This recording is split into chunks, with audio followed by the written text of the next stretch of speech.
आज के इस वीडियो में आप सभी को भाई कक्षा 10 विज्ञान के काफी मोस्ट इंपोर्टेंट क्वेश्चन बताने वाले हैं जो कि फिजिक्स से लिए गए हैं भाई प्रकाश का प्रवर्तन तथा अपवर्तन चैप्टर से। इसमें से आपको इंपॉर्टेंट सवाल और क्वेश्चन दोनों बताएंगे जो कि यहाँ पर ध्यान दीजिए भाई, केवल इंपॉर्टेंट प्रश्न को ही बताया जा रहा है जो कि एग्जाम को टारगेट किया गया है। और इस बार के बोर्ड एग्जाम में भाई अच्छा खासा नंबर भी आपको लाना है। 100% कहने के आपको जो क्वेश्चन आएगा यहीं से आएगा, न्यूमेरिकल के साथ आपको हम बताने वाले हैं। यहाँ पर देखिए, प्रकाश चैप्टर में सबसे पहला नंबर तो प्रकाश के बारे में थोड़ा बहुत जानकारी बेसिक होनी चाहिए। भाई प्रकाश क्या है? तो प्रकाश एक प्रकार की जो है विकिरण ऊर्जा है। प्रकाश जो है एक प्रकार की क्या है? ये विकिरण ऊर्जा है जो हमें वस्तुओं को दिखाता है परंतु स्वयं नहीं दिखाई देता है। देखिए, जो प्रकाश होता है ना, ये प्रकाश से हमें वस्तु दिखाई देते हैं परंतु प्रकाश हमें दिखाई नहीं देता है। अगर आप सूर्य की ओर देखेंगे तो वो प्रकाश आपको दिखेगा ही नहीं। आप जब सूर्य की ओर देखने के बाद आंख को हटाएंगे ना तो आपके आंख में धुंधला हो जाए, मतलब सामने की वस्तु फिर दिखाई ही नहीं देती है। इसका मतलब सीधा पता चल गया कि जो प्रकाश होता है ये हमें वस्तुओं को दिखाता है परंतु स्वयं नहीं दिखाई देता है। अगर हम इसके तरंग दैर्घ्य की बात करें तो ये 3900 एंगस्ट्रॉम से जो है 7800 एंगस्ट्रॉम होता है। 3900 एंगस्ट्रॉम से लेकर 7800 एंगस्ट्रॉम होता है। निर्वात में अगर हम प्रकाश की चाल करें, जो कि ओएमआर क्वेश्चन पर पूछ सकता है, निर्वात में अगर हम प्रकाश की चाल की बात करें तो ये 3 गुणे 10 की पावर 8 मीटर प्रति सेकंड होता है।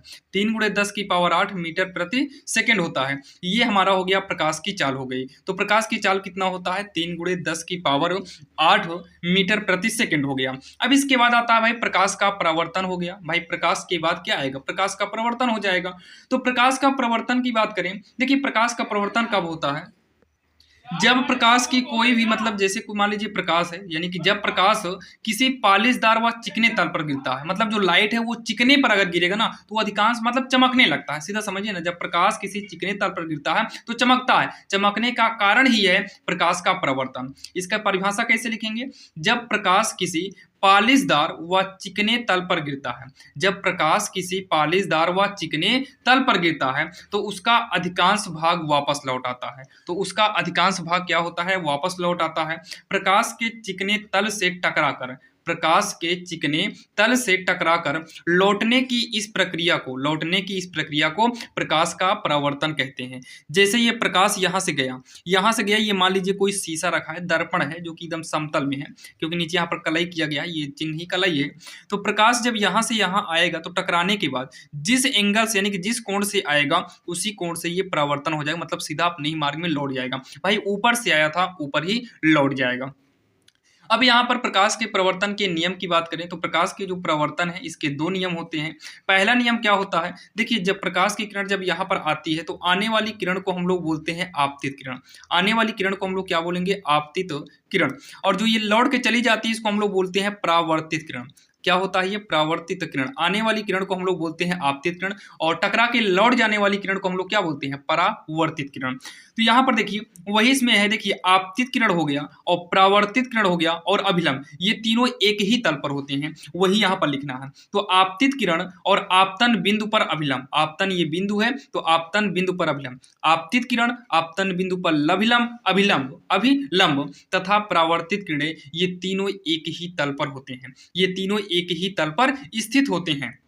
दूसरा हमेशा ध्यान देना, यहां पर बनने वाला कोण हमेशा इसके बराबर होगा। ये कोण है आपतित किरण से तो आपतन कोण होगा और ये परावर्तन कोण होगा। वही यहां लिखा है भाई, परावर्तन कोण सदैव आपतन कोण के बराबर होता है। चाहे आपतन को परावर्तन के बराबर करो, चाहे परावर्तन को आपतन के बराबर करो, ये दोनों आपका सही है।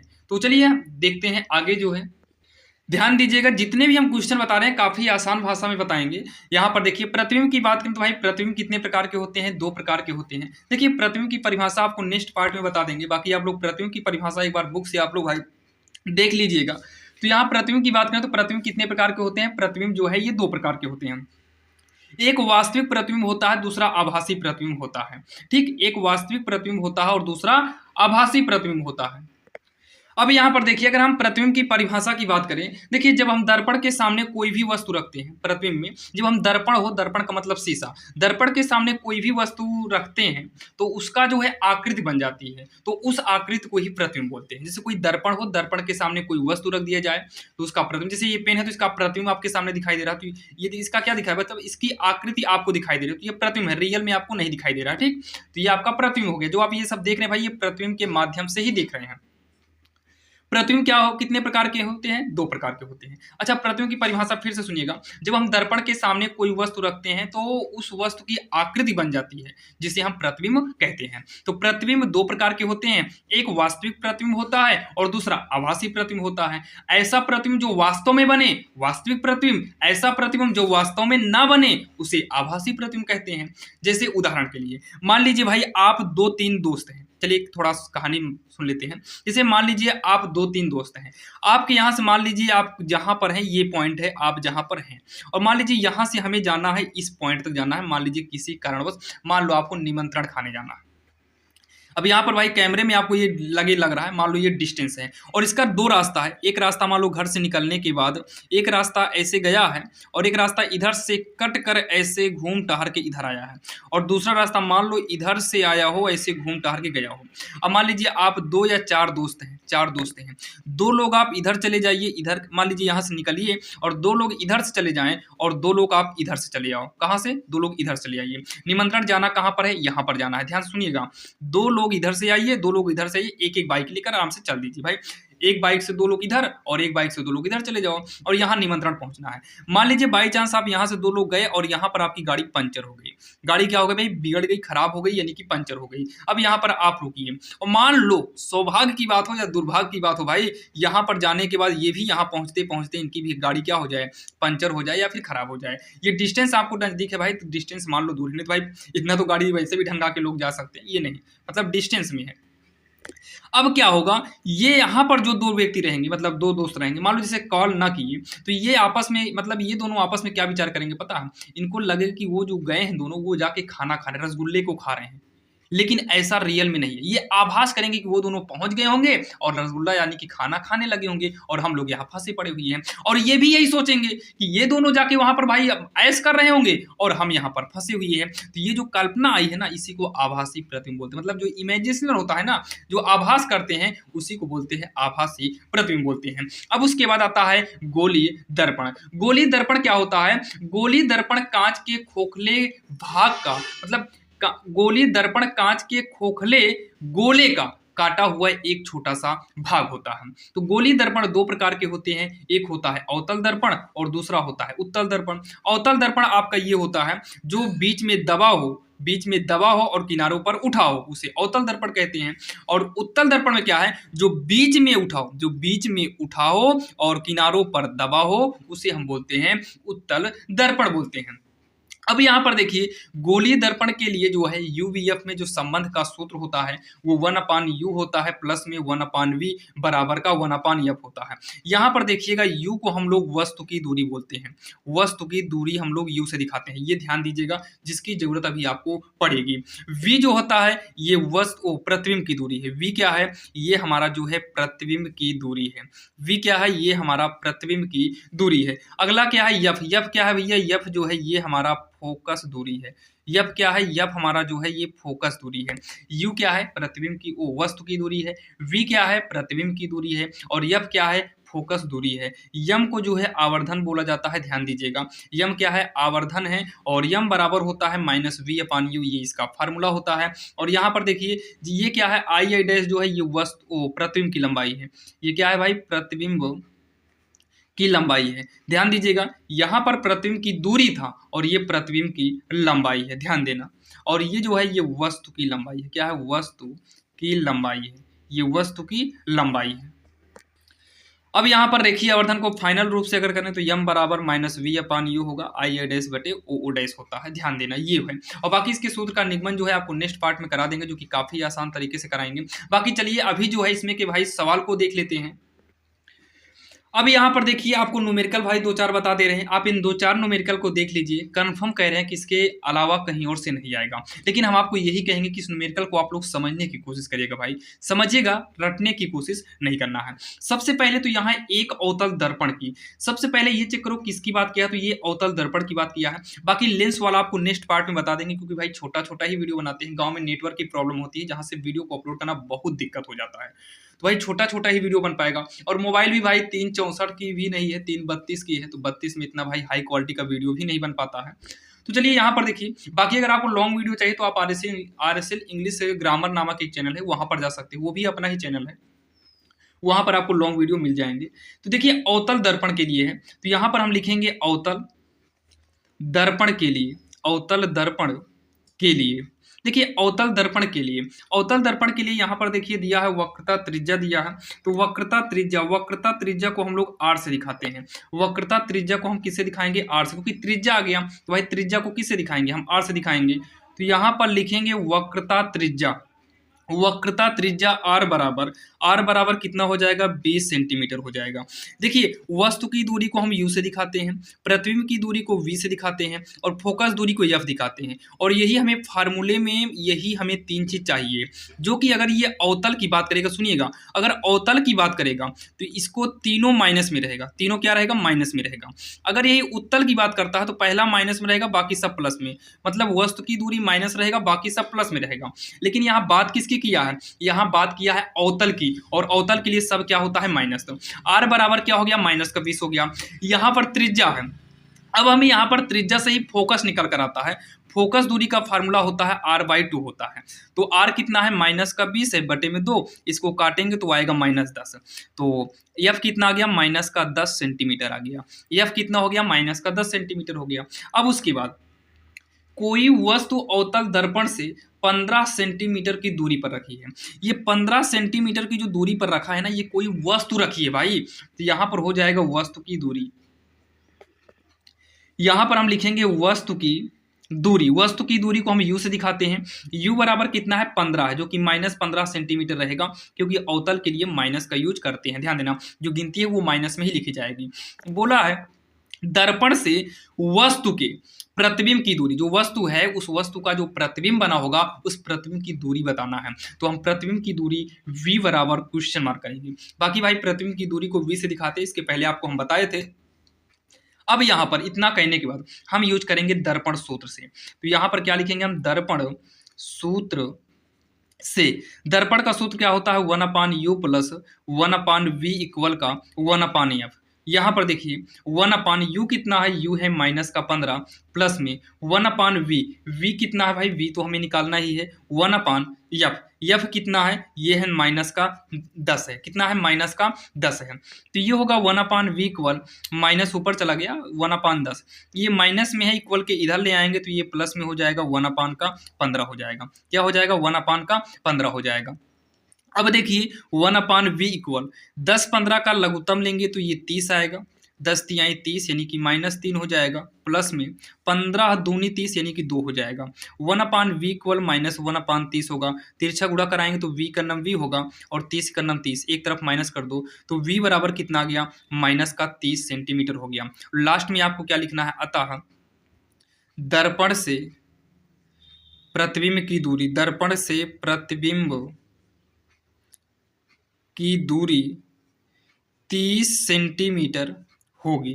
और यहाँ पर आपका चिन्ह गायब कर दिया जाता है, चाहे धन में आए या ऋण में आए, चिन्ह तो लिखा ही नहीं जाएगा, धन में ही लिखा जाता है। तो दर्पण से जो दूरी थी कितनी है भाई? प्रतिबिंब की जो दूरी है वो कितना है? 30 सेंटीमीटर है, जो कि काफ़ी आसान था और आपकी समझ में भी आया होगा। तो ये हमारी सवाल नंबर जो है भाई न्यूमेरिकल नंबर पहला था। आइए हम दूसरा देखते हैं, और हम टोटल 4 न्यूमेरिकल देखेंगे, और इस 4 के अलावा भाई कहीं और से नहीं आने वाला है। बस आप ध्यान दीजिएगा, बार बार आपसे हम एक ही चीज़ कहते हैं कि आप लोग इसको अच्छे से समझने की कोशिश करना, ठीक? समझिएगा अच्छे से, क्योंकि एक बार समझ में आ जाएगा तो कोई भी सवाल आपके सामने आएगी आप उसको आसानी से कर लेंगे।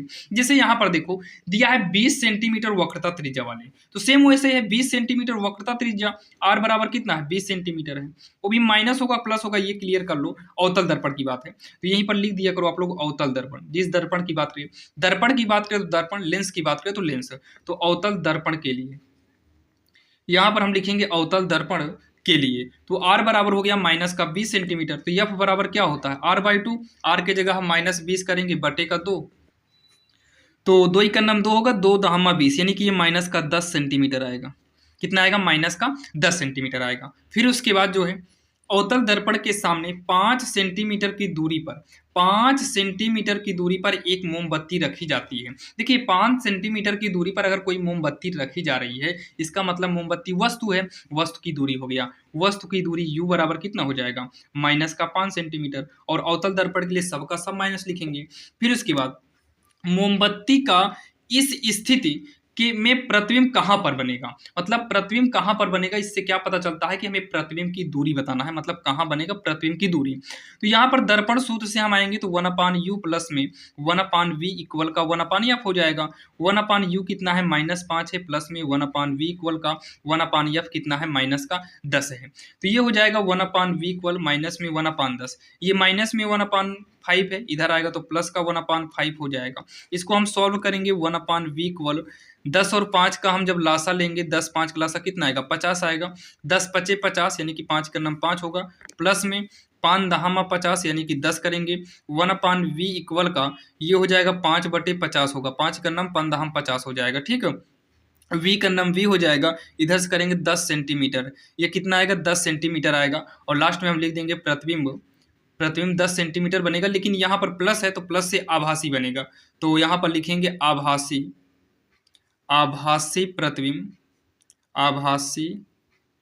प्रतिबिंब दर्पण से या दर्पण के पीछे बनेगा, या दर्पण के पीछे 10 सेंटीमीटर पर बनेगा। ध्यान दीजिएगा, ये आभासी बनेगा क्योंकि जब धन में आए तो आभासी और ऋण में आए तो वास्तविक बनता है, इतना आप ध्यान देना। अब यहाँ पर देखिए जो तीसरी नंबर है भाई, एक दवतल दर्पण की वक्रता त्रिज्या 40 सेंटीमीटर है। और वक्रता त्रिज्या का मतलब क्या है, यहाँ पर दर्पण कौन सा है, अवतल है। तो यहाँ पर हम पहले लिखेंगे अवतल दर्पण के लिए, क्या लिखेंगे, अवतल दर्पण के लिए, अवतल दर्पण के लिए वक्रता त्रिज्या का मतलब आर कितना है 40 सेंटीमीटर है, और अवतल के लिए हम माइनस करेंगे, यफ क्या निकलेगा भाई r/2, आर के जगह पर -40/2 करेंगे, काट देंगे तो ये आएगा -20 आएगा। कितना आएगा -20 यानी कि -20 आ गया। ठीक है, काटने पर उसके बाद 4 सेंटीमीटर लंबी एक वस्तु, देखिए ये क्या दिया है ध्यान समझिएगा, इसको पहले आप समझने की कोशिश करना। 4 सेंटीमीटर लंबी एक वस्तु, मतलब ये वस्तु की लंबाई है जो 4 सेंटीमीटर है, ये क्या है वस्तु की लंबाई है। तो यहाँ पर हम साइड में लिख देंगे वस्तु की लंबाई, यहाँ साइड में लिखेंगे वस्तु की लंबाई को हम ओ डैश से दिखाते हैं, आप देखे होंगे इसके पहले बताए थे जब आपको जहां सूत्र दिखाए थे। वस्तु की लंबाई ओ डैश कितना है, ये 4 सेंटीमीटर है। इसको धन और ऋण से मतलब नहीं है, ठीक, यहाँ पर धन और ऋण से मतलब नहीं है, इसको वैसे ही यहीं पर छोड़ देना है। ठीक, अब उसके बाद आगे बढ़ते हैं।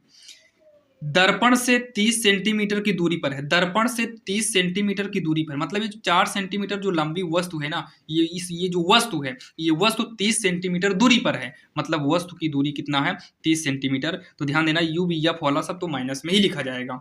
फिर बोला है प्रतिबिंब की स्थिति बताइए, v बराबर क्वेश्चन मार्क, और प्रतिबिंब की स्थिति के साथ साथ प्रतिबिंब की ही लंबाई बताना है, मतलब आई डैश बराबर क्वेश्चन मार्क। यहाँ पर दो चीज हमें निकालना है, आइए चलिए निकालते हैं। तो दर्पण का जो सूत्र होता है 1/u प्लस में 1/v बराबर 1/f, चाहे अवतल हो या उत्तल हो, दोनों के लिए यही यूज होता है। बाकी उत्तल दर्पण की सवाल नहीं लिए हैं इसमें, बाकी नेक्स्ट पार्ट में ले लेंगे। बाकी आप लोग ध्यान दीजिएगा, सब कुछ वही रहता है, बस वही चिन्ह थोड़ा बदलता है। जैसे उत्तल होता तो u वाला माइनस में रहता, बाकी सब प्लस में रहता, बस इतना ध्यान देना। और सूत्र आपका यही लगने वाला है 1/, u कितना है -30 है, प्लस में v हमें निकालना है इक्वल का 1/f, f कितना है -20 है। 1/v इक्वल का माइनस में 1/20 होगा, ये इधर आएगा तो प्लस में 1/30 हो जाएगा। अब इसको जब हम आगे करेंगे तो 1/v होगा, 30 20 का लासा लेंगे तो 60 आएगा, 30 20 का लासा 60 आएगा, 20 तिहाई 60 माइनस का 30 दूनी 60, यहाँ पर हो जाएगा 2 हो जाएगा। ठीक, तो 1/v इक्वल -1/60 हो जाएगा, जो कि ये त्रिया गुणा करेंगे तो -v इक्वल का इधर से करेंगे 60 का नाम 60 होगा, v बराबर -60 सेंटीमीटर, v बराबर कितना आ गया -60 सेंटीमीटर आ गया। अब यहीं से हम क्या काम करेंगे, हमें ये भी निकालना है। तो यहीं पर अभी हम फार्मूला आपको बताए थे ना, एक आई डैश बटे में ओ डैश बराबर -v/u। अगर अवतल की बात होगा, ये ओ डैश है, अगर अवतल की बात होगा तो यहाँ माइनस करना, और उत्तल की बात होगा तो प्लस कर देना। तो आई डैश कितना है हमें निकालना है, आई डैश। ओ डैश कितना है ये देख सकते हैं 4 है, कितना है यहाँ पर 4 है, बराबर -v कितना है, तो v यहाँ निकाले है भाई माइनस का 60 आया है। और u की बात करें तो u यहाँ पर दिया है जो कि -30 है, एक माइनस काट दो इसे, 30 का नाम 30, 30 दूनी का 60 होगा। तो आई डैश बराबर 4 दूनी कितना हो जाएगा -8 हो जाएगा, कितना हो जाएगा -8 हो जाएगा, जो कि यहाँ पर हम माइनस काट होगा, बाकी ये माइनस में लिखा नहीं जाता है, ये प्लस में ही लिखा जाएगा। ध्यान दीजिएगा, किसमें लिखा जाएगा, प्लस में ही लिखा जाएगा, क्योंकि लंबाई हमेशा धनात्मक होती है। यहाँ पर लास्ट में हम लिखेंगे प्रतिबिंब की स्थिति बोला था, तो प्रतिबिंब की स्थिति, प्रतिबिंब की स्थिति कितना है v 60 सेंटीमीटर तथा लंबाई 8 सेंटीमीटर है या होगी, 8 सेंटीमीटर होगी। यही इसका जो है आंसर हो जाएगा। अब यहाँ पर देखते हैं चौथी नंबर यानी कि लास्ट नंबर सवाल क्या दिया है, वायु तथा जल में प्रकाश की चालें इतना और इतना है। पहले वायु की बात किया है, तो वायु में प्रकाश की चाल, वायु में प्रकाश की चाल, और उसके बाद अगला क्या बोला है, जल में, तो यहाँ पर लिखेंगे जल में प्रकाश की चाल क्रमशः, मतलब पहले वायु का है तो वायु का कितना है 3 × 10⁸ मीटर प्रति सेकेंड है, और इसमें कितना है 2.25 × 10⁸ मीटर प्रति सेकेंड है। फिर बोला वायु के सापेक्ष जल का अपवर्तनांक बताना है। क्या बताना है, वायु के सापेक्ष जल का अपवर्तनांक, वायु के सापेक्ष जल का अपवर्तनांक हमें बताना है। तो वायु के सापेक्ष हम जल का अपवर्तनांक निकालेंगे, तो वायु के सापेक्ष जल का अपवर्तनांक निकालने के लिए पहले आपको वायु वाला ऊपर करना होगा, तो वायु वाला कितना है 3 × 10⁸, नीचे जल वाला करना होगा जो कि 2.25 × 10⁸ है। 10⁸ से 10⁸ कटेगा, ये 3/225, 2 अंक बाद पॉइंट है तो ऊपर 2 जीरो होगा, यानी कि 300/225 हो जाएगा, ठीक है। और फिर उसके बाद इसको जब हम दशमलव में बदलेंगे तो 1.33 आएगा, जो कि यही इसका आंसर होगा। जो कि आज के इस वीडियो में आप सभी को भाई काफी मोस्ट इंपॉर्टेंट क्वेश्चन आपको बताए, जो कि विज्ञान से लिए गए थे, फिजिक्स का था। और आज के इस वीडियो में हमने जितने भी क्वेश्चन बताए भाई काफी इंपॉर्टेंट है, आप लोग इनको अच्छे से पढ़ के जाना ताकि एग्जाम में आपको कोई भी दिक्कत ना हो। और भी ऐसे इंपॉर्टेंट क्वेश्चन लेकर आते रहते हैं भाई, हम जो भी जितनी भी क्वेश्चन बताते हैं कोशिश करते हैं कि कम से कम समय बताया जाए और आपके समझ में आए। और यहाँ पर जितनी भी हम परिभाषाओं को लिखे थे ये काफ़ी आसान भाषा में लिखे हैं ताकि आपको याद करने में दिक्कत ना हो और आपको आसानी तरीके से याद हो जाए। और ऐसे ही वीडियो आपको मिलते रहेंगे। अगर आप चैनल पर नए हैं तो भाई सब्सक्राइब करिएगा, अपने दोस्तों को भी शेयर कर दीजिएगा, और ऐसे ही डेली का डेली मिलता रहेगा। बाकी अगर आपको लॉन्ग वीडियो चाहिए, मैथ के इंपॉर्टेंट क्वेश्चन देखना है, तो आप RSL इंग्लिश ग्रामर नामक एक चैनल है, आप उस पर जा सकते हैं भाई, RSL इंग्लिश ग्रामर, उसका लिंक डिस्क्रिप्शन में दे देंगे। बाकी और उस पर जाएंगे तो उस पर ऑलरेडी बोर्ड एग्जाम की तैयारी कराते हैं, बाकी यहाँ से भी आप तैयारी कर सकते हो।